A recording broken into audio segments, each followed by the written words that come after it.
현재 이 지구상에서 가장 높은 건물이 어떤 것일까요? 두바이에 있는 부르주 할리파라는 건물인데 무려 828m의 높이를 가지고 있습니다. 여의도에 있는 63빌딩의 3배의 높이고 잠실에 있는 롯데 월드타워보다 1.5배 높은 건물입니다. 그런데 이 기록은 내년에 깨집니다. 사우디의 1007m 건물이 내년에 완공될 예정인데, 그러면 가장 이 지구상에서 현존하는 높은 건물이 사우디에 있는 1007m의 건물이 될 것입니다. 이렇게 각국에서 저마다 높이 경쟁을 하고 있는데, 높은 건물을 지을 때 가장 신경 쓰는 게 뭐냐? 바로 바람입니다. 위로 갈수록 바람이 거세지기 때문에 잘못하면 건물이 무너질 수 있습니다. 그래서 높은 데서 부는 이 강풍에 어떻게 대처할 수 있을까? 전문가들이 건설을 할 때 크게 2가지를 신경 씁니다. 첫째는 바람이 불면 건물이 적당히 흔들거리도록 건설을 합니다. 여러분, 바람이 불 때 흔들리는 풀은 뽑히지 않지만 버티는 나무는 뽑힙니다. 건물도 바람이 불 때 적당히 흔들거리면 그 건물은 안전합니다. 그래서 앞에서 본 이 부르주 할리파라는 건물은 바람이 불면 1.2m 정도가 흔들흔들거립니다. 그 다음으로 중요한 게 뭐냐?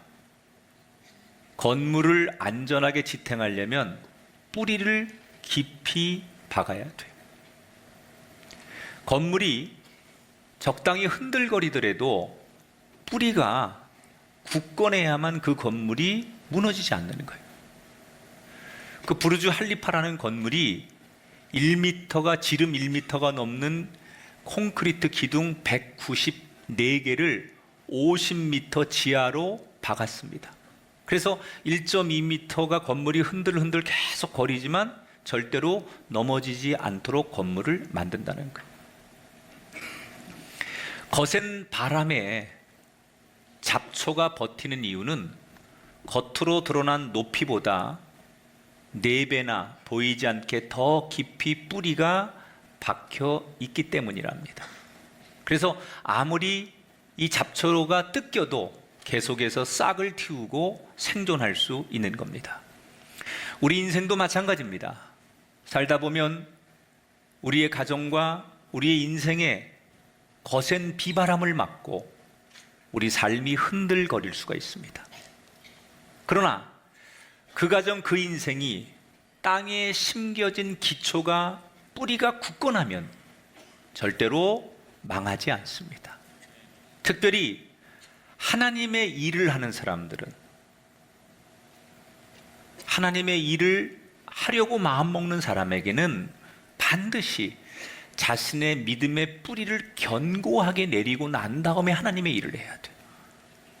복음을 전하고 섬김과 헌신을 하는 사람들이 이 믿음의 뿌리가 깊지 않으면 사람들끼리 갈등 또는 교회 안에서 인간적이고 세상적인 것들 때문에 넘어지게 되면 그 신앙이 뿌리째 뽑혀서 하나님을 멀리하고 망가지는 인생들이 돼요. 성경에 보면 비록 삶에 강력한 바람이 찾아와서 흔들거리기는 해도 믿음의 뿌리가 너무 깊게 잘 내려갔기 때문에 결국 무너지지 않았던 인생들이 있는데, 그게 오늘 본문에서 만날 2사람, 에스더와 모르드게입니다. 이 2사람은 믿음을 지키려고 하다가 인생의 큰 위기를 만나요. 그런데 그 위기가 워낙 믿음의 뿌리가 깊게 내려져 있다 보니 오히려 흔들릴지언정 넘어지지 않아 승리자의 인생을 우리에게 소개하고 있어요. 에스더라고 하는 사람은 페르시아의 수도 수사라고 하는 곳에 살던 유대인의 소녀였습니다. 이 소녀는 불행하게도 어릴 적 부모님을 여의고 고아로 자라요. 다행히 사촌 오빠인 모르드게가 부모님이 없는 이 에스더를 잘 돌보아 줍니다. 이 사촌 오빠 모르드게는 페르시아에서 왕의 궁궐을 지키는 하급 공직 관리예요. 그런데 이 모르드게는 비록 아주 작은 공직의 문을 지키는 문지기로 일을 하지만 내가 하나님의 거룩한 백성이라고 하는 것을 늘 기억하고 그것을 자기의 동생인 에스더에게는 늘 가르칩니다. 그리고 그 오빠의 가르침을 에스더는 어릴 때부터 잘 받아들여요. 그렇게 의지하며 두 사람이 페르시아에서 하루하루를 살아가고 있던 어느 날 뜻밖의 일이 일어납니다. 그 나라에 왕후가 폐위가 됩니다. 이 당시 페르시아의 왕은 아하수에로라는 왕이었습니다. 역사 문헌에 보면 이 아하수에로라는 왕은 자존심이 굉장히 강하고 권력욕이 아주 강력했던 남자예요. 신하들이 무조건 자기 말에 틀려도 맞다고 하고 복종하고 엎드리는 걸 원하는 스타일이에요. 누구도 자기 말을 거스리는 걸 용납을 못해요. 그런데 어느 날 자기의 와이프 왕후가, 여러분 우리 살다 보면 아내가 남편 뭐라고 할 수 있잖아요. 여러분 저한테 뭐라고 못하죠? 우리 아내는 합니다. 아니 아내니까 남편한테 뭐라고 할 수 있잖아요. 그런데 이 아하수에로라는 왕이 감히 나한테 뭐라고 해? 그래서 왕위를 폐위시켜 버립니다. 대단한 남자죠. 좀 부럽죠. 아무튼 새로운 왕후를 뽑겠다는 공고가 붙고 이때 모르드게가 머릿속이 반짝거리면서 기회가 찾아왔다 이런 생각을 해요. 이 페르시아의 왕을 변화시킬 수만 있다면 전 세계를 변화시킬 수도 있겠다. 이렇게 믿음을 가지면서 에스더를 왕후 선발 대회에 내보냅니다. 그런데 인간적인 조건으로 보면 에스더는 부모도 없는 고아 출신에다가 보잘것없는 가문, 무명의 사람이에요. 물론 에스더가 굉장히 용모가 아름다웠다라고 말하지만 그 페르시아 전체에 얼마나 아름다운 여인들이 많았겠습니까? 그리고 출중한 가문이 많았겠습니까? 부모의 배경과 그 힘있는 집의 딸들이 얼마나 많았겠습니까? 왕후가 되려고 얼마나 많은 사람들이 지원했겠습니까? 거기에 비하면 에스더는 보잘것없는 여인이에요. 그런데 왕이 에스더를 보면서 다른 여자가 안 보이기 시작하는 거예요. 그래서 왕이 에스더한테 꽂혀가지고 에스더를 왕으로 뽑아요. 이런 되어지는 과정을 모르드게는 내 동생 에스더가 예뻐서 된 게 아니라 이 모든 것을 하나님께서 그렇게 만들어 가신다는 걸 너무나 잘 알고 있었기 때문에 비록 자기의 사촌 여동생이 왕후가 되었지만 모르드게는 어깨에 힘을 주지 않아요. 오히려 하나님을 더 두려워하고 하나님이 하시는 일 앞에 겸손하게 자신의 일에 몰두를 하죠. 자, 이렇게 왕후가 되었습니다. 그리고 4년의 세월이 흐릅니다. 이 모르드게에게 4년이 지난 다음에 엄청난 위기가 한번 찾아오는데 이 페르시아라고 하는 나라에 새로운 총리가 등극합니다. 그 사람의 이름은 하만이라는 사람이에요. 이 사람이 왕의 신임을 얻어서 총리가 되는데 총리가 되는 과정을 보니까 성경에 나오기를 거액의 뇌물을 바치고 이 왕에게 아첨을 하면서 왕의 마음을 빼앗습니다. 이 왕이 자기에게 꼬리를 흔들며 살랑거리는 이 하만의 꾀임에 넘어가서 이 하만을 얼마나 신뢰했던지 나중에는 왕이 이런 권한까지 줘요. 모든 신하와 백성들이 왕에게 절하는 것처럼 내가 아끼는 이 총리 하만에게도 나에게 절하듯 똑같이 해라 라고 명령을 합니다. 그러니까 문지기로부터 모든 신하들이 이 하만이라는 총리가 지나가면 왕에게 예우하고 인사하듯이 하만에게도 그렇게 인사를 하는 거예요.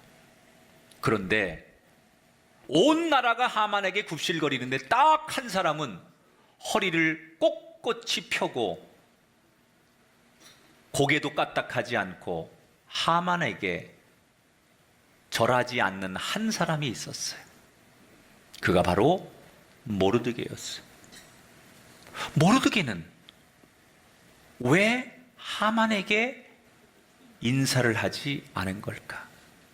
오늘 성경에 보면 하만의 출신이 아각 사람이라고 나와요. 아각. 이 아각 사람이라는 얘기는 우리가 아는 아말렉 사람이에요. 아말렉. 이 아말렉 족속은 과거로 거슬러 올라가면 이스라엘 백성들이 하나님의 백성들이 하나님의 일을 할 때 제일 방해를 많이 했던 민족이에요. 그러니까 이스라엘 사람들이 볼 때는 하나님을 대적하는 민족. 그러니까 믿음이 있고 신념이 있는 모르드게의 입장에서는 그 아말렉 족속의 후손인 하만이 총리가 되고 그것도 뇌물을 바치고 사람들의 피를 빨아먹는 고위 관리가 되어가지고 권력을 탐하는 저를 인정할 수 없는 거예요. 그래서 믿음의 신념을 가지고 다른 사람은 다 절할지 몰라도 나는 하만에게 절할 수 없다. 그리고 버티는 거예요. 모르드게가 궁궐에 들어오고 나갈 때마다 자기한테 거만하게 인사하지 않는 하만이 이 궁궐을 지나다닐 때마다 자기에게 인사하지 않는 모르드게를 보면서 얼마나 괘씸하겠어요. 저 녀석 누구인지 뒷조사 좀 해봐라. 조사 딱 해보니까 파일이 딱 나오는데 이 녀석 유대인인 거예요. 그때 하만이 분노가 극에 달합니다. 왜냐? 하만은 자기 조상들이 옛날 이스라엘의 사울 왕에게 몰살당한 역사를 알고 있어요. 바로 그 후손이에요. 우리 조상들이 사울 왕에게 몰살당했는데 이 기회에 유대인들을 그리고 하나님의 이름을 아예 이 땅에서 지워버려야 되겠다. 그리고는 왕에게 곧바로 찾아가서 왕을 교묘하게 꼬시지요. 뭐라고 하느냐? 이 나라에 왕에게 충성하지 않는 불순불자들이 있습니다. 이 사람들을 색출해야 되겠습니다. 어떻게 왕에게 충성하지 않습니까? 그런 놈들을 골라내도록 나에게 전권을 주십시오. 내가 왕을 위해서 엄청난 자금을 드리겠습니다. 왕은 싫지 않아 하만에게 전권을 부여하게 되고 하만은 왕의 이름으로 조서를 공포하게 됩니다. 그 조서의 내용 가운데 유대인들에게 끔찍한 조서 하나가 들어있는데 어떤 조서냐? 모든 백성들은 올해 12월 13일 하루 동안 이 땅의 유대인들을 마음껏 죽일 수 있고 그들의 재산을 빼앗아도 문제가 되지 않는다라고 법을 공포하게 돼요. 자, 여기서 이상한 게 있습니다. 12월 13일 하루 동안 이 페르시아 지역에 살고 있는 모든 유대인들을 죽여도 되고 그들의 재산을 뺏어도 된다라고 합법적으로 공포를 했는데 이 법을 공포한 날이 1월 13일이에요. 앞으로 11달 뒤에 있을 일을 미리 공포하는 거예요. 역사 문헌에 보면 당시에 페르시아가 행정 조직이 잘 돼 있었어요. 그래서 왕이 어떤 것을 공포하면 저 국경지대에 있는 시골까지 모든 왕의 조서가 전달되는데 최소 보름이면 돼요. 그러면 한 달 정도면 다 공포하고 법을 공포하고 유대인들을 죽여도 되는데 왜 하만은 11달 뒤에 하겠다라고 하고 11달 뒤에 할 것을 미리 공포한 걸까? 이거는 심리적 압박이라고 그럴까요? 11달 뒤에 있을 일을 미리 얘기함으로 사람이 피가 바짝바짝 마르겠죠. 11달 뒤에 우리 모두가 몰살 당할 그날을 11달 전부터 생각하면 얼마나 고통스럽겠어요. 또 하나의 메시지가 있어요. 죽기 싫으면 하나님을 부인하든지 유대인이라고 하는 것을 버려라, 그런 말이에요. 하나님 부인하고 유대인 아니라고 하면 살려주겠다라고 미리 그들을 압박하기 위해서 11달 전에 이 법을 공포해 놓는 거예요. 아니나 달라요. 이 소식이 전해지자 모든 유대인들이 낙심하고 통곡합니다. 사람들이 모여서 대책회의를 삼삼오오 하는데 두 가지 의견은 나뉘는 거예요. 살아야 되지 않겠느냐? 지금 하나님이 뭐가 중요하냐? 우리가 유대인이라는 신분이 뭐가 중요하냐? 하나님 부정하고 유대인 아니라고 하고 우리 철저히 페르시아 사람이 되어서 우리 자식들 살리고 이 땅에서 살아야 되지 않겠느냐? 그리고 하나님을 부정해서라도 살고 싶은 무리가 나오는가 하면 한쪽에서는 그럴 수 없다. 어떻게 우리의 존재를 부인할 수 있느냐? 어떻게 하나님을 부정할 수 있느냐? 그리고 사람들이 의견이 갈리는 거예요. 자, 이런 다양한 유대인들의 의견들이 막 서로 충돌할 때 리더격이었던 모르드게는 이때 뭘 선택하느냐? 오늘 본문 4장 1절 2절을 보겠습니다. 같이 읽습니다. 모르드게가 굵은 베옷을 입고 재를 뒤집어 쓰고 성중에 나가서 대성통곡하고 대궐 문 앞까지 이르렀으니. 자, 굵은 베옷을 입었다. 이건 이스라엘 백성들이 전통적으로 큰 죄를 지어서 회개할 때, 국가적으로 아주 운명적인 일을 앞두고 하나님 앞에 탄원할 때 그들이 쓰던 전통적인 종교적인 방법이에요. 굵은 베옷을 입고 유대인들을 데리고 길거리 나와서 통곡하기 시작했다. 그런데 4절에 가보면 재밌는 것은 이렇게 모든 유대인들이 통곡할 때 에스더가 뭘 하고 있는지 보세요. 왕후가 매우 근심하여 입을 의복을 모르드게에게 보내어 그 굵은 베옷을 벗기고자 하나 모르드게가 받지 아니하는지라. 이게 무슨 얘기냐면요, 궁궐 안에 있는 에스더는 지금 바깥에서 유대인들이 이렇게 엄청난 법에 의해서 바람 앞에 촛불처럼 운명으로 다 죽을 수 있는 상황을 모르고 있다는 거예요. 그러니까 궁 안에 있는 에스더는 바깥에 지금 유대인들의 상황을 전혀 모르고 있어요. 그래서 왜 사촌 오빠와 유대인들이 거리에 나와서 굵은 베옷을 입고 통곡하는지 소식을 듣고 잘 몰랐다는 얘기예요.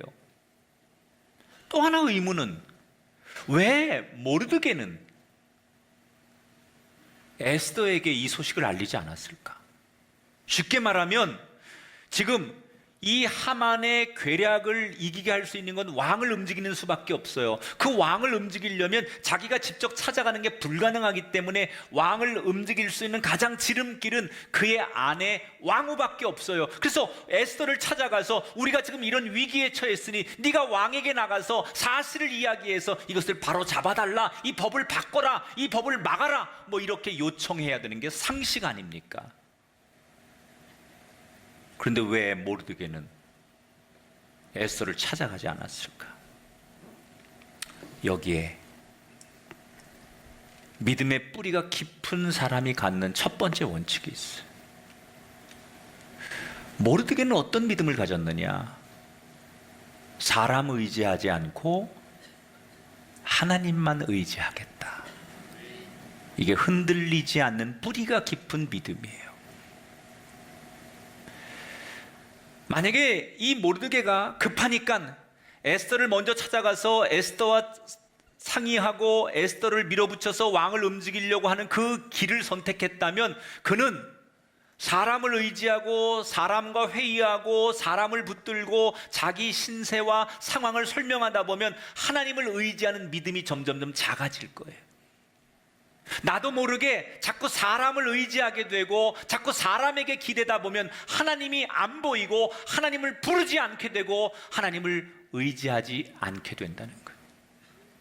그런데 처음부터 나는 사람 의지하지 않고 하나님만 의지하겠다고 하면, 철저히 하나님만 바라보면 오히려 사람들 앞에서는 떳떳하고 당당할 수 있는 거예요. 하나님은 그 바보 같은 모르드게의 선택에 믿음을 기뻐하셨어요. 그리고 그때부터 모르드게를 위해서 일하기 시작했어요. 인간들이 평가하는 참 이 사람 지혜롭다, 참 잘 선택했다, 그래 적당히 그렇게 해서 위기를 모면하는 게 낫지 라고 사람들에게 박수를 받았다면, 사람들의 평가에 좋은 평가는 받았을지 몰라도 하나님이 그를 기뻐하지 않았을 거예요. 하나님이 그를 돕지 않았을 거예요. 하나님이 그들을 위해 일하지 않으셨을 거예요. 예나 지금이나 세상은 우리들에게 가장 달콤한 언어로 우리를 유혹해요. 적당히 해라, 지혜롭게 해라, 딱 한 번만 모른 척 해라. 결국 많은 분들이 적당히 지혜롭게 딱 한 번만 이라고 하는 양보를 이 단어 속에서 수용해 주다가 타협해 버리죠. 그러면 사람들로부터는 이 사람 지혜롭고 똑똑하다는 얘기 들을지 몰라도 하나님이 보실 때 너 진짜구나 이 소리를 못 듣는다는 거예요. 여러분, 우리 인생에 우리 삶이 흔들거릴지라도 그 믿음의 뿌리가 깊어서 망하지 않고 넘어지지 않는 인생이 되려면 하나님 앞에 우리가 어떤 평가를 들어야 되느냐? 너 진짜구나 이 소리 들어야 돼요. 옆 사람한테 인사하세요. 당신 진짜입니다. 하나님으로부터 이 평가를 들어야 돼요. 바람이 불면 사람 바라보지 말고 하나님을 두려워하고 하나님만 붙드십시오. 그때 우리의 믿음이 깊이 뿌리를 내리는 순간이고, 그때보다 하나님은 우리를 위해 일하십니다. 적당히 타협하고 적당히 할 때 여러분 인생은 끝까지 그런 인생을 살 거예요. 그러나 그 한 번의 고비에 뿌리를 깊이 내려서 사람과 타협하지 않으려고 그 믿음을 한 번 더 깊이 내리면 하나님은 그때부터 당신을 돕기 시작할 거예요. 이렇게 모르드게와 유대인들이 옷을 찢고 통곡하고 있는데, 정작 에스더는 왜 오빠와 유대인들이 저러고 있는지를 몰라 사람들을 보내, 내시를 보내, 하인들을 보내 자초지정을 설명 듣게 됩니다. 그리고 에스더는 뒤늦게 그 사실을 알고 충격을 받습니다. 오빠에게 묻습니다. 내가 뭘 하면 되겠습니까? 그때 모르드게가 뭘 하면 되겠냐라고 묻는 에스더에게 왕께 나가 이 잘못되어져 가는 이것을 바르게 고하고 이 악법을 멈추게 해라. 그런데 이 부탁을 들은 에스더는 마음이 너무너무 무거웠어요. 왜냐? 지금 에스더는 이 상황에서, 에스더의 그 상황으로 보면 지금 성경에 여러분 다 설명할 수는 없는데, 왕과 물론 결혼을 했지만 우리식으로 말하면 약간 권태기가 왔는지 왕이 자꾸 왕후를 멀리하고 있는 때였어요. 그러니까 왕을 만날 수가 없으니까 자연스럽게 대화가 단절되고, 그러다 보니까 왕을 만나는 시간, 왕과 이렇게 얼굴을 대면하는 시간이 점점점 멀어지는 거예요. 당시 페르시아의 법은 왕이 부르지 않았는데 왕 앞에 불쑥 무작정 나가면 그때 왕이 자비를 베푸느라고 금홀이라는 것은 왕의 통치권의 상징인 지휘봉 같은 거예요. 왕이 부르지 않았는데 그냥 나갔을 때 왕이 이 금홀을 내밀지 않으면 그는 그 자리에서 죽어야 돼요. 이유는 당신은 워낙 전쟁의 시대이기 때문에 왕들의 신변, 생명을 보호하려고 이 암살과 이런 것들이 너무 많으니까 왕을 만나는 데까지는 지금 우리가 청와대 들어가려면 여러분 얼마나 많은 절차가 필요합니까? 그거보다 수십 배, 수백 배 더 복잡한 시대예요, 그때는. 그래서 가족일지라도 혈육일지라도 왕이 부르지 않는 상태에서 올 수가 없어요. 그래서 왕들이 죽는 경우가 역사에 너무 많았기 때문에 그걸 지키기 위해서, 왕의 신변을 지키기 위해서 그 부인일지라도 왕이 부르기 전에 먼저 나오면 그것은 왕의 생명을 노리는 거라고 생각해서 죽이는 거예요. 그런데 왕이 부르지 않는데 자기가 궁중에 법도를 어기고 지금 급하다고 왕께 먼저 나간다는 것은 나 죽여주십시오 그러는 거거든요. 성경에 보니까 왕이 자기를 부른 지 30일도 지났어요. 이쯤 되면 여러분, 이 왕이 에스더에게 4년 전에 첫눈에 뿅 했던 그게 점점 식어지고 에스더에 대해서 흥미가 점점점 식어지고 있다라고 말하는 게 맞는 거예요. 그래서 에스더는 자신이 없었어요. 그래서 이 상황을 다시 오빠에게 전합니다. 내가 하고는 싶은데 상황이 이렇습니다. 법을 어겨야 되고 왕이 나를 밀어내고 있고 나는 자신이 없습니다. 그때 모르드게로부터 다시 돌아온 답변이 에스더를 일어나게 하는 한마디가 등장하지요. 4장 14절을 같이 또박 읽으세요. 웅얼 읽지 말고 시작. 이때 내가 만일 잠잠하여 말이 없으면 유다인은 다른 데로 말미암아 노임과 구원을 얻으려니와 너와 내 아버지 집은 멸망하리라. 자, 유다인은 다른 데로 말미암아 노임과 구원을 얻으려니와, 다시 말하면 이런 얘기예요. 네가 동족을 위해서 일하지 않아도 하나님은 네가 안 해도 우리를 도우실 거고 우리는 결국은 이길 것이다. 다시 말하면 믿는 사람은 결국 마지막엔 승리한다. 이때 에스더가 마음이 움직여요.